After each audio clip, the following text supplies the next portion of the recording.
Bueno, imaginemos por un momento la típica escena. Un paciente entra por la puerta de urgencias tras un accidente de tráfico. A simple vista, pues tiene un corte en la frente, tal vez le duele muchísimo una pierna y su pulso va un poco acelerado. Claro, el típico cuadro que vemos en las series. Exacto. Y a los ojos de cualquiera que esté en esa sala de espera, esa persona parece estar bien, ¿no? Está hablando, está completamente consciente, pero por dentro, bajo la piel, su cuerpo acaba de iniciar una cuenta atrás química absolutamente letal. Y fíjate que lo más aterrador de esa cuenta atrás es que está diseñada milimétricamente para ser silenciosa. O sea, en la medicina de urgencias, el mayor enemigo rara vez es el hueso roto o esa herida evidente que sangra borbotones. Ya, lo que se ve a simple vista. Eso es. El verdadero enemigo mortal es lo que el propio cuerpo de ese paciente intenta ocultar, de forma desesperada, simplemente para ganar unos minutos de tiempo. Pues precisamente hoy vamos a sumergirnos a fondo en lo que realmente significa una palabra que, a ver, la hemos escuchado 1000 veces en películas y series. La palabra shock. Sí, se usa muchísimo. Totalmente. La gente la usa a la ligera constantemente, como si fuera sinónimo de llevarse un susto muy grande. Un impacto emocional exacto. Pero para desmitificarla de verdad, hoy nos basamos en una fuente que es, digamos, una verdadera Biblia para los cirujanos. Son los extractos del capítulo 3 del manual ATLS, que es el apoyo vital avanzado en trauma, en su 10ª edición. Un texto absolutamente fundamental en medicina. Y nuestra misión hoy es desgranar cómo reacciona la ingeniería de nuestro cuerpo ante una pérdida catastrófica de sangre. Y claro, las decisiones rapidísimas, de vida o muerte, que tienen que tomar los médicos en cuestión de segundos. Porque es pura física y química aplicadas a tiempo real. Eso es. Prometo a quienes nos escuchan que, cuando entiendan esto, la próxima vez que vean un drama médico en televisión, no van a ver solo a unos actores corriendo por los pasillos. Van a ver cómo se intenta detener un colapso inminente. Totalmente. Y bueno, para entender por qué corren esos médicos, tenemos que empezar por olvidar esa idea popular de que el shock es solo tener la tensión por los suelos. Vale. Entonces, ¿cuál sería la definición médica real? Pues a ver, la definición estricta que maneja el manual describe una normalidad circulatoria que produce una perfusión inadecuada a los órganos. Es decir, que la sangre no llega bien. Exacto. En términos muy sencillos, es hambre celular. Las células de los órganos vitales se están literalmente asfixiando porque no reciben el flujo de sangre necesario para obtener oxígeno y poder generar energía. Vale. O sea que el shock no es un simple desmayo. Es una asfixia a nivel microscópico. Eso es, asfixia celular. Pero a ver, antes de entrar en cómo se estropea todo este sistema, me gustaría entender cómo funciona cuando estamos sanos. Porque tengo mis notas aquí sobre un concepto llamado gasto cardíaco, que parece ser como la ecuación fundamental de la vida. Totalmente. Es la fórmula que lo rige absolutamente todo.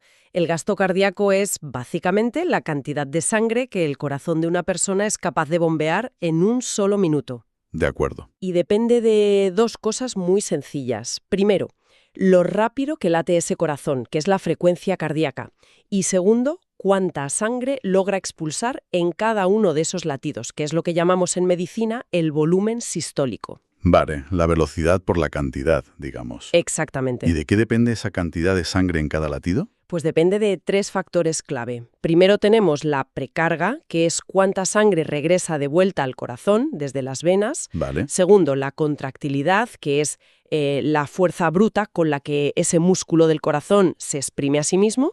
Y tercero, la poscarga, que es la resistencia que hay en los vasos sanguíneos y que el corazón tiene que vencer sí o sí para empujar esa sangre hacia adelante. Bueno, me encanta visualizar esto con analogías, porque si lo piensas no deja de ser un sistema cerrado de tuberías. Pura fontanería, sí. O sea, imaginemos la red de aguas de una ciudad. El corazón sería la bomba de agua principal. Correcto. Esa precarga de la que hablas sería el agua que llega constantemente desde las reservas municipales hacia la bomba. Eso es. La contractilidad es el motor eléctrico que hace girar esa bomba con fuerza.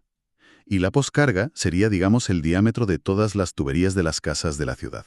Es un ejemplo perfecto. Claro, porque si de repente todas las tuberías se hacen diminutas, a la bomba le cuesta muchísimo más esfuerzo empujar el agua, ¿verdad? Totalmente de acuerdo. Esa analogía de la ciudad nos lleva justo al punto crítico de todo este asunto del trauma. Piensa en un día normal. ¿Dónde dirías que está la mayor parte de la sangre en el cuerpo humano? Pues supongo que circulando rápido por las arterias, ¿no? Pues fíjate que no. No están esas arterias que vemos latir. Aproximadamente el 70% del volumen sanguíneo total de una persona descansa tranquilamente en el circuito venoso. Espera, ¿el 70%? Sí, el 70%. Las venas son unos vasos muy elásticos, así que actúan como un inmenso embalse, como el gran reservorio municipal de tu analogía. Madre mía, o sea que tenemos una reserva de líquido enorme esperando a ser usada. Exactamente. Tenemos una gran reserva. Pero claro, cuando un paciente sufre un trauma grave y empieza a sangrar de forma masiva, ese embalse venoso se vacía a una velocidad vertiginosa. Claro, se queda sin agua. Eso es. Al faltar todo ese volumen de golpe, la presión cae en picado en el sistema. La bomba, que es el corazón, sigue funcionando perfectamente. El motor gira con mucha fuerza, pero simplemente no le llega líquido que empujar. Ostras. Y ahí es donde las células, como decías al principio, empiezan a asfixiarse de verdad. Así es. Y aquí viene lo realmente grave. Cuando a una célula le cortas el suministro de oxígeno de golpe, no se apaga educadamente y ya está. Entra en pánico absoluto. ¿Lógico? Se ve obligada a cambiar su forma de funcionar hacia algo que llamamos metabolismo anaeróbico. Es decir, intenta generar energía de emergencia sin usar oxígeno. Un plan B desesperado. Exacto, un plan B. Pero el precio a pagar por ese plan B es altísimo, porque la célula empieza a producir ácido láctico como desecho. Si el equipo médico no restablece el flujo de sangre súper rápido, esa sangre se vuelve ácida, los tejidos se envenenan y, se produce un fallo multiorgánico en cadena. Buf, o sea, la fontanería funciona de maravilla en un día normal, pero ya vamos viendo por qué es tan letal quedarse sin esa reserva del 70%. Sí, el colapso es inminente. Pero a ver, ¿qué pasa en el instante exacto en el que hay una rotura masiva? Porque yo siempre había pensado, como mucha gente, que ante una hemorragia grave el cuerpo simplemente colapsa al instante. Pierde sangre, cae redondo al suelo. Es lo que solemos pensar, sí. Pero leyendo los apuntes de este manual ATLS, me he dado cuenta de que el cuerpo organiza una especie de retirada táctica escalonada. Es alucinante. Es que es un mecanismo de supervivencia absolutamente brutal. Como científica me parece fascinante. Los médicos dividen esta hemorragia en 4 grados distintos para entender, digamos, qué nivel de pánico tiene el cuerpo del paciente en cada momento. Y el primer grado empieza de forma muy sutil, ¿no? Sí, el grado 1 es casi imperceptible. Imagina perder hasta un 15% de tu volumen total de sangre. Vale. Es básicamente lo que ocurre cuando alguien va a donar sangre a un hospital. El cuerpo ni se inmuta. El corazón sigue igual, la presión está perfecta y, con tomarte un zumo y unas galletas, repones todo ese volumen de líquido en unas horas. Hasta ahí todo normal. Pero luego pasamos a lo que el manual llama el grado 2, que es perder entre el 15 y el 30% de toda la sangre. Y a ver, aquí necesito hacer una pausa porque he leído algo que me parece, de no creer. A ver, cuéntame. Estamos hablando de que un adulto promedio puede perder hasta 1,5 litros de sangre. Eso es casi 1/3 de toda la sangre de su cuerpo. Sí, es una cantidad enorme. Y aún así, sus niveles de tensión arterial en el monitor del hospital seguirían mostrando cifras casi normales. ¿Cómo demonios logra el cuerpo engañar a los médicos de esa manera? Es que me parece una locura. Parece pura magia, la verdad. Pero es pura bioquímica evolutiva impulsada por la adrenalina y otras catecolaminas. Las hormonas del estrés. Exactamente. Ante una pérdida de sangre de ese calibre, el cerebro del paciente toma una decisión muy drástica. Se da cuenta de que la piel de los brazos, o los intestinos, o los músculos de las piernas no son vitales para sobrevivir los próximos 10 minutos. Claro, son prescindibles a corto plazo. Eso es. Así que el cerebro inunda todo el sistema con estas sustancias químicas y provoca una vasoconstricción periférica extrema. O sea, usando la analogía de antes, cierra las tuberías de las extremidades a cal y canto para mantener toda el agua que le queda concentrada en el centro de la ciudad. Literalmente. Sacrifica la periferia para exprimir cada gota de sangre y mantener presurizados únicamente el cerebro y el corazón. Y por eso, precisamente por eso, la tensión arterial sistólica no cae en los monitores. Madre mía. Entonces, si en urgencias un médico comete el error de mirar el monitor, ver la tensión normal y pensar, pues no pasa nada, no está sangrando, el paciente se puede morir ahí mismo. Es un error de novato absolutamente letal.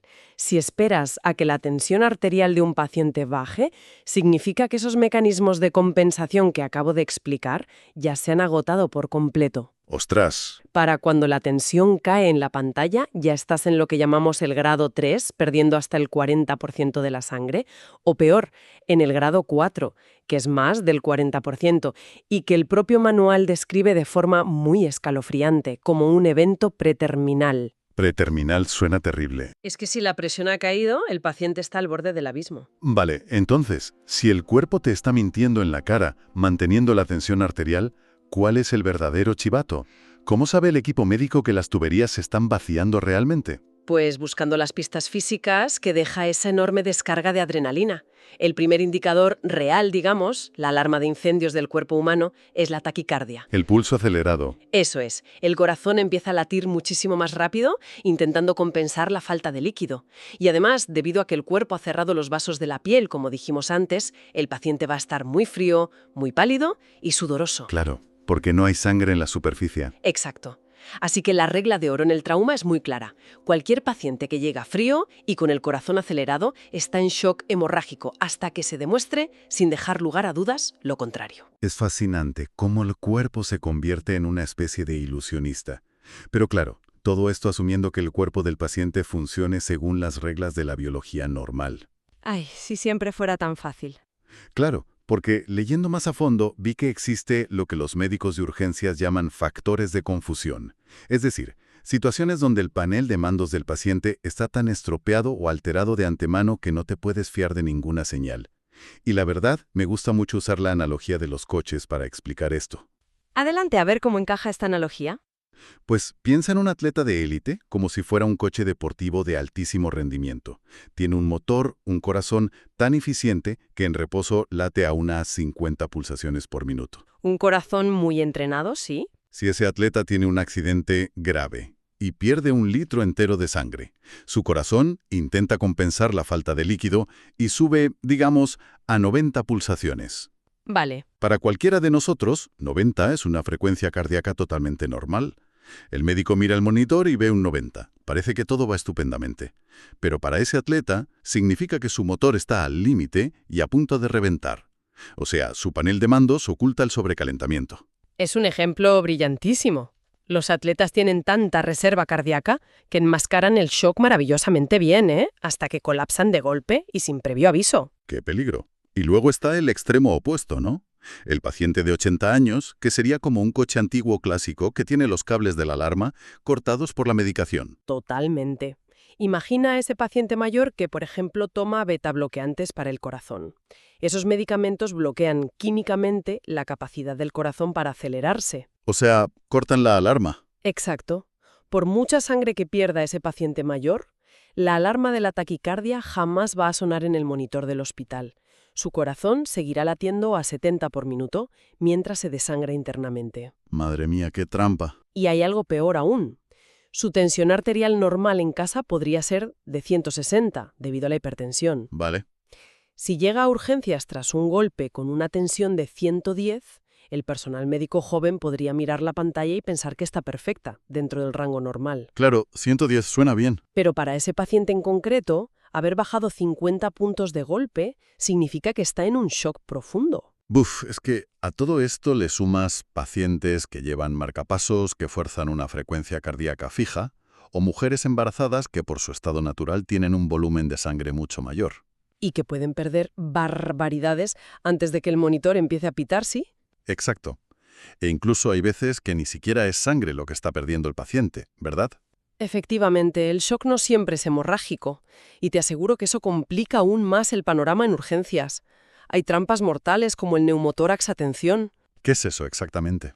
Pues imagina que un paciente se rompe una costilla, el hueso perfora el pulmón y el aire empieza a escapar hacia la cavidad torácica, pero ese aire no puede salir. Vale, se queda atrapado. Exacto. Con cada respiración que da la persona, la presión dentro de su pecho aumenta, aplastando literalmente las grandes venas que devuelven la sangre al corazón. En este caso, no estás perdiendo sangre fuera del cuerpo, pero la sangre que tienes no puede circular. O sea, volviendo a la fontanería, la bomba funciona y hay agua en el sistema. pero alguien ha puesto un pie encima de la tubería principal. Exactamente, esa es la imagen. O fíjate en el taponamiento cardíaco, donde una herida interna hace que la sangre se acumule en el saco que envuelve al corazón. Ese saco se va llenando de líquido y ahoga al corazón, impidiéndole expandirse para llenarse de nuevo. ¡Qué angustia! Y no nos olvidemos del shock neurogénico. Si el paciente se daña la médula espinal en el cuello, los nervios que le dicen a los vasos sanguíneos que se mantengan contraídos se apagan de golpe. Uf, Todas las tuberías del cuerpo se dilatan al mismo tiempo, la presión cae a cero y el paciente se hunde por completo.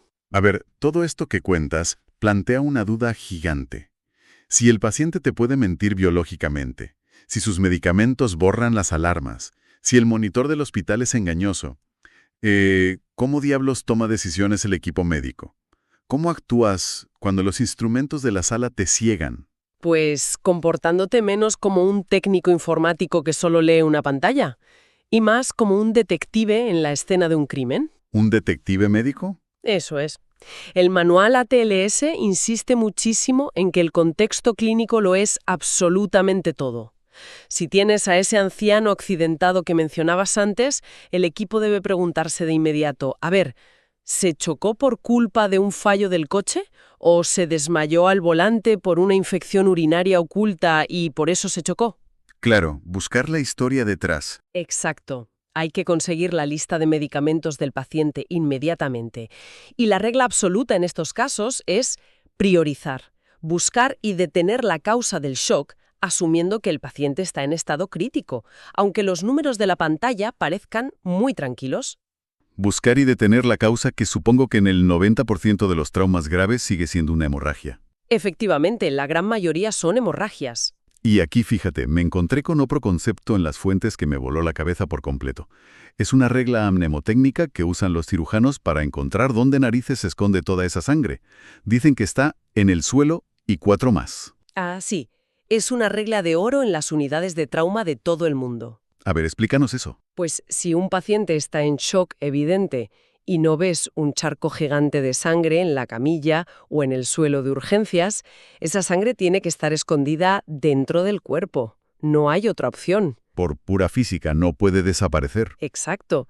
Y resulta que solo hay 4 grandes cavidades o zonas anatómicas que puedan albergar la cantidad de sangre necesaria para matar a alguien. ¿Cuáles son? Son el tórax, el abdomen, toda la zona de la pelvis y el retroperitoneo, y por último, los huesos largos. Y aquí me quiero detener en los huesos largos porque esto es de no creer. Leí en el manual que una simple fractura cerrada de fémur, o sea, el hueso del muslo, sin que haya un solo corte en la piel del paciente, puede ocultar hasta 1,5 litros de sangre. Así es, y pasa a menudo en accidentes de moto.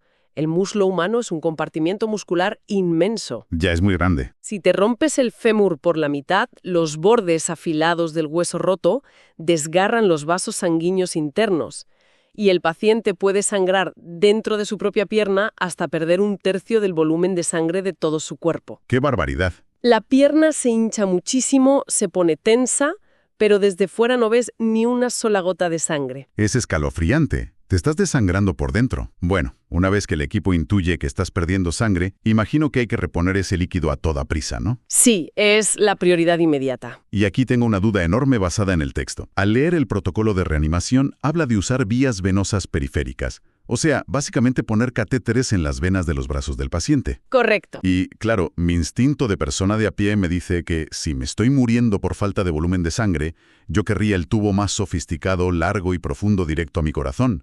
Pero el manual es muy tajante. Exige que sean catéteres muy cortos y muy gruesos. Sí, lo deja clarísimo. ¿Por qué prefieren usar algo corto en el brazo en lugar de algo largo y profundo? Porque en una sala de urgencias, las leyes de la física mandan por encima de todo, y específicamente la ley de Poiseuille. Vale, ¿y qué dice esa ley? Esta ley sobre el flujo de fluidos nos demuestra que la velocidad a la que puedes meter un líquido a presión en una tubería no depende tanto de la fuerza que apliques. Depende sobre todo del radio del tubo, elevado a la 4ª potencia, y además de forma inversamente proporcional a la longitud. A ver, traducido a la fontanería de la que hablábamos antes. Pues significa que, si aumentas un poquitín el grosor del tubo, el caudal de líquido se multiplica exponencialmente. Vale, entra mucha más agua. Exacto. Pero si usas un tubo muy largo, la fricción de ese líquido contra las paredes frena todo el proceso. Así que si tienes a alguien desangrándose en la camilla y necesitas bombearle litros de líquido en cuestión de minutos, un catéter cortito y gordo en una vena del brazo es muchísimo más rápido y efectivo que un catéter largo y sofisticado metido hasta el pecho. Es alucinante. Es pura física aplicada para salvar vidas en tiempo récord. Totalmente. Y bueno, a través de esas vías rápidas, el protocolo indica dar 1 litro de fluidos calientes para empezar, ¿verdad? Eso es, sueros para recuperar volumen. Y para saber si está funcionando, en lugar de mirar la tensión en la pantalla, que ya hemos visto que engaña, los médicos vigilan los riñones del paciente. Medidor mucho más fiable, sí. Si el paciente produce orina a un ritmo de medio mililitro por kilo por hora, saben que el líquido está llegando bien a los órganos. Exacto, es la ventana a la perfusión real. Pero, a ver, y aquí viene mi mayor discrepancia con el texto de todo el manual. Hay un punto donde me perdí completamente y necesité leerlo 3 veces. Uy, a ver, ¿qué encontraste? El manual habla de un concepto llamado hipotensión permisiva. Déjame ver si lo entiendo bien, porque tela. El paciente llega a urgencias muriéndose porque ha perdido muchísima sangre, y su presión arterial por fin está cayendo en picado. Vale. Y el texto dice que los médicos evitan subirle la presión a niveles normales a propósito. O sea, ¿me estás diciendo que el equipo médico le restringe los líquidos vitales mientras el paciente está al borde de la muerte? Sí, exactamente eso. Pero es que desde fuera, a un ojo inexperto, eso parece pura negligencia médica. Entiendo perfectamente por qué suena a locura. Es súper contraintuitivo, pero te aseguro que es, de hecho, una de las tácticas más brillantes de la medicina de trauma moderna. Pues sácame de dudas, porque no lo veo. Imagina que tienes una tubería de agua en tu casa que ha reventado de repente. El cuerpo del paciente, que es extremadamente sabio, envía plaquetas para tratar de tapar ese agujero. Vale. Y forma un coágulo, que no deja de ser un tapón muy frágil y gelatinoso en la pared del vaso sanguíneo roto para intentar frenar la fuga. Una especie de tapón de emergencia, una tirita interna. Exacto, una tirita interna. Ahora imagínate. ¿Qué pasa si el médico de urgencias se pone muy nervioso, abre las vías de los brazos al máximo y empieza a bombear litros y litros de líquido a presión simplemente para que el monitor muestre unos números perfectos? Ahora, claro. El líquido a toda presión, corriendo por dentro de la tubería, arrancaría esa tirita interna que el cuerpo acaba de poner. Literalmente la destrozaría en un segundo. Al subir la presión arterial tan bruscamente, la fuerza mecánica de la sangre corriendo hace saltar el frágil coágulo. Ostras. Y lo que consigues con eso es un resangrado catastrófico. El paciente va a sangrar aún más rápido que antes y esta vez el cuerpo ya no tendrá recursos ni plaquetas para formar un segundo coágulo. Es que, claro, visto así, tiene todo el sentido. Por eso usamos la hipotensión permisiva. Se le da al paciente justo el líquido estrictamente necesario para que su cerebro y su corazón no mueran de asfixia en la camilla, pero manteniendo la presión general lo bastante baja para no hacer saltar el tapón. Todo esto antes de llegar a quirófano. Exacto, es ganar tiempo hasta llegar al quirófano y que el cirujano pueda abrir y coser la herida de verdad. ¡Wow! Es un equilibrio macabro sobre la cuerda floja, fíjate.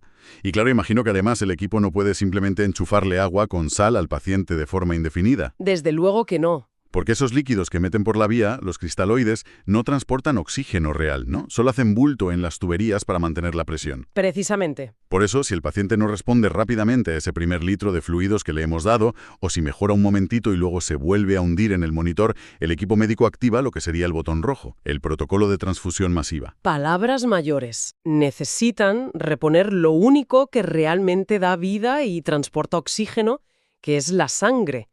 Y para no perder unos minutos preciosos haciendo pruebas de grupo sanguíneo en el laboratorio, empiezan a bombear sangre tipo O negativo. Que es el donante universal, si no recuerdo más. Exacto. Es sangre segura para todos y es especialmente crucial usarla en mujeres jóvenes para evitar complicaciones inmunológicas en futuros embarazos. Vale, entiendo.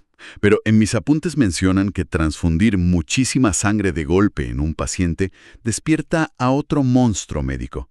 Mencionan algo llamado la tríada letal, que la verdad suena a título de película de terror. Es que en el quirófano es el mayor de los terrores, te lo aseguro. Hablan de coagulopatía, hipotermia y acidosis. Y lo que más me choca de todo es la coagulopatía. A ver, Leí que casi un 30% de los pacientes graves entran por la puerta y de repente su sangre simplemente pierde la capacidad de coagular por sí misma. ¿Así es? Incluso si nunca en su vida han tomado pastillas como el Sintrom o anticoagulantes. O sea, ¿cómo es posible que el propio cuerpo apague su sistema de reparación básico? Pues porque es una tormenta perfecta que se alimenta a sí misma de forma trágica. A ver, primero, si el paciente ha sangrado mucho y el médico le ha puesto varios litros de sueros para mantener el volumen, lo que ha hecho es diluir las pocas plaquetas y los factores de coagulación que le quedaban. Claro, es como echarle mucha agua a un bote de pintura, pierde todo su efecto. Exactamente. Esa es la primera pata. La segunda pata es la hipotermia. El frío. A ver, ¿qué tiene que ver pasar frío con que tu sangre no coagule? Pues tiene absolutamente todo que ver. La cascada de coagulación, que es ese proceso químico complejo que forma la tirita interna de la que hablábamos, depende de una serie de enzimas en la sangre. Vale. Y esas enzimas humanas están diseñadas milimétricamente por la evolución para funcionar a 37 grados centígrados, ni más ni menos. Ostras. Si un paciente llega superfrío tras estar atrapado en los hierros de un coche de noche, o si le administran líquidos intravenosos a temperatura ambiente, su temperatura central baja rápidamente. Y a los 34 grados, esas enzimas literalmente se paralizan. O sea, dejan de trabajar. Sí, la sangre se vuelve completamente líquida e inútil, y literalmente se niega a coagular, por muchísimos puntos de sutura que intente dar el cirujano. Los pacientes sangran por cada pequeña incisión que se les hace. Es desesperante. Y supongo que a esto se suma la acidosis de la que hablábamos al principio del todo, las células sin oxígeno generando aquel ácido láctico. Efectivamente, la tercera pata de la tríada. La sangre ácida empeora aún más la función del corazón y destruye las poquísimas proteínas de coagulación que quedaban sanas. O sea, sangras más, te enfrías más al perder esa sangre caliente y al no haber oxígeno te vuelves más ácido. Madre mía, qué bucle. Es la tríada letal en todo su esplendor, un círculo vicioso tremendo que de hecho es la principal causa de muerte en el quirófano de trauma. Pensar en ese nivel de caos es sobrecogedor. O sea, no es entrar a quirófano, coser una arteria rota tranquilamente y salir a tomar un café. Es una batalla logística frenética contra la propia naturaleza. Totalmente. Pues con muchísima tecnología y aplicando ciencia en tiempo real. Por ejemplo, por eso es absolutamente innegociable calentar todos los líquidos y todas las bolsas de sangre que se administran a 39 grados antes de que entren por la vía al paciente. Para combatir la hipotermia desde el minuto 1. Exacto. Además, la medicina moderna utiliza maravillas tecnológicas como la tromboelastografía, o TEG. Es una máquina espectacular que en tiempo real mide la fuerza exacta del coágulo que está formando el paciente. Es decir, que los médicos ya no actúan a ciegas poniendo sangre y ya está. Tienen un radar que les dice, pues a este paciente en concreto le faltan plaquetas, pero a este otro de la camilla de al lado le falta calcio. Exactamente, así funciona. Les permite hacer una reanimación súper dirigida, dando por la vía exactamente el factor específico que le falta a ese paciente. También usamos fármacos increíbles como el ácido tranexámico en las primeras 3 horas tras el accidente. ¿Y eso qué hace? Básicamente es un escudo químico que inyectamos para impedir que el propio cuerpo disuelva los frágiles coágulos que con tanto esfuerzo ha logrado crear. E incluso, fíjate, llegamos a usar máquinas de autotransfusión en el propio quirófano. ¿Autotransfusión? Sí, si el paciente tiene una hemorragia masiva dentro de los pulmones, por ejemplo, un tubo recoge toda esa sangre derramada, la máquina la lava y la filtra al momento y se la devuelve limpia a sus propias venas. Espera, ¿recuperar tu propia sangre derramada en el pecho para no morir? Es que esa auténtica ciencia ficción aplicada en la vida real me parece una pasada. Es el pináculo de la medicina de urgencias, la verdad. Llegados a este punto, viendo cómo funciona la física de las tuberías del cuerpo, cómo el cerebro te engaña sacrificando las extremidades para protegerse, ese juego malabar tremendo para no subir la presión y la guerra contrarreloj contra el frío y el ácido. Es mucha información, sí. Creo que cualquiera que escuche esto se da cuenta ya de que la supervivencia a un accidente grave no es cuestión de suerte. Los médicos y enfermeras en una sala de trauma actúan simultáneamente como detectives buscando pistas ocultas y como ingenieros mecánicos bajo un estrés que es, francamente, insoportable. Sin duda, es un trabajo titánico. El shock es una cascada totalmente engañosa, Y el norte, que guía todas y cada una de sus acciones, es detener esa pérdida y proteger los órganos, pero sin hacer saltar el propio sistema de defensa del cuerpo. Es un resumen excelente de lo que es la batalla inmediata en urgencias. Pero bueno, antes de terminar hoy, me gustaría dejar a quienes nos escuchan con una idea muy provocadora. Algo que el manual ATLS menciona casi de pasada, pero que a mí, como médica y científica, me resulta súper inquietante. Adelante, a ver con qué nos dejas. Hemos hablado todo el rato de cómo detener la hemorragia visible e invisible. Pero ¿qué pasa con el tejido del cuerpo que no sangra, pero que ha sido aplastado brutalmente en el impacto del coche?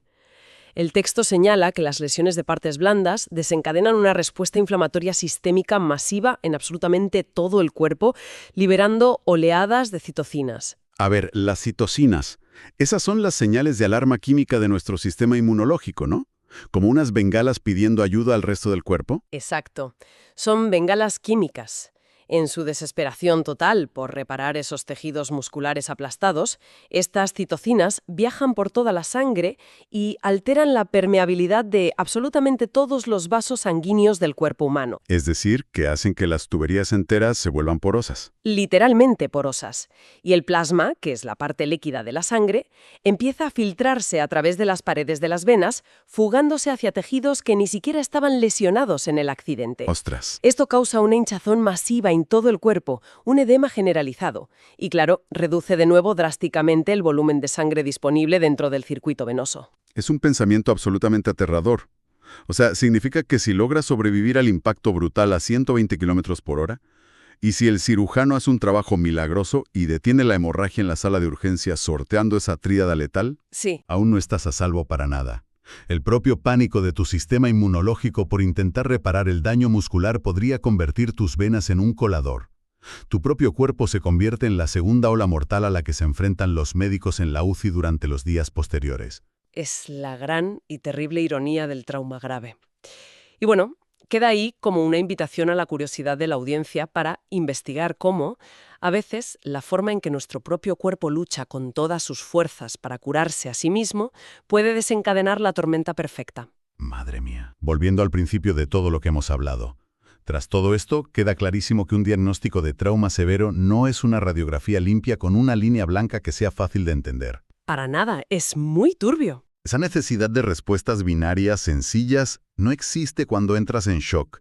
El paisaje es, como dices, turbio, lleno de alarmas apagadas y muchísimos engaños fisiológicos. Engaños constantes. Pero entender las entrañas de todo este proceso, paso a paso, es verdaderamente extraordinario. Ya no es solo el caos de gritos en un quirófano de una serie, es la carrera de ingeniería biológica más fascinante que existe. Totalmente de acuerdo. Ha sido un repaso intenso, pero creo que fundamental. Sin duda. Y con esto cerramos por hoy. Para cualquiera que nos escuche, esperamos que la próxima vez que escuchen la palabra shock, recuerden todo el universo de supervivencia que se esconde detrás. Hasta la próxima.